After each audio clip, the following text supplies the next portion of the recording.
I mean, I've listened to Bob Arum in the past, and there's certain instances where he kind of talks about fighters in that similar form as far as like business is concerned. But like I was saying before, I'm like, you're a promoter. You're supposed to make the most out of the fighter that that is there, and they Right. sign with you for you to do your job. And by saying stuff like that, you're not really doing your job. You're actually, going against what you're supposed to do.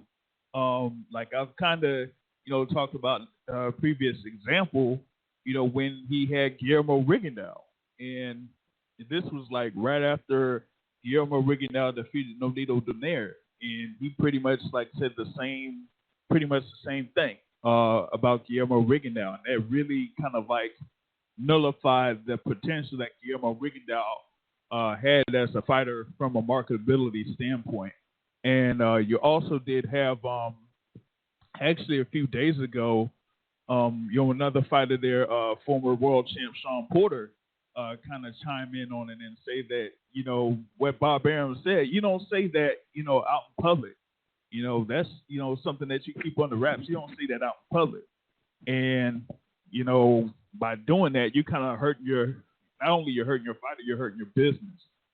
So yeah, I just felt like that was wrong. And immediately after that was going down, I almost started a hashtag free Bud Crawford movement or something like that. So I mean, I don't know how that's going to materialize. Man, but, somebody already started it.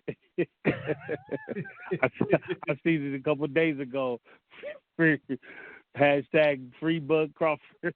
Yeah, man. I just free. My head. Yeah, man. But free Bud Crawford, man.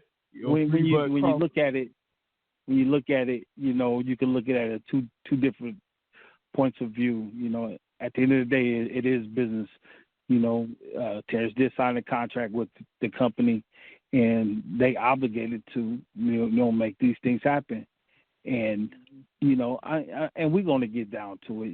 I'll sit down with Bob, me and Terrence, and the lawyers. We'll all sit down and we'll hash it out like men, and like we're supposed to, adults, and not let feelings get in the way, and just continue to thrive the business aspect for Terrence's career. So we can do it that way, or we just got to just sit back and say, or just listen to what Top Rank has to say, and how they feel, and and what steps they want to take moving forward.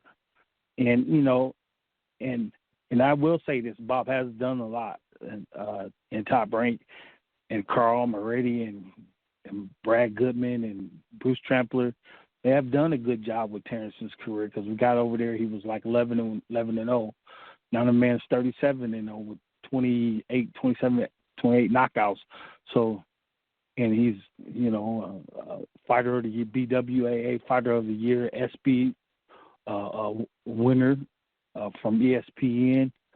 Numerous amount of fighter of the years from different organizations, and so I tip my hat to that company and those guys over there that led his career, and and kind of let me pick some of those opponents, and what opponent that I wanted to see Terrence in there with, and then you got to a point to where you top or echelon of the weight division or whatever weight you are, so you got to fight those guys.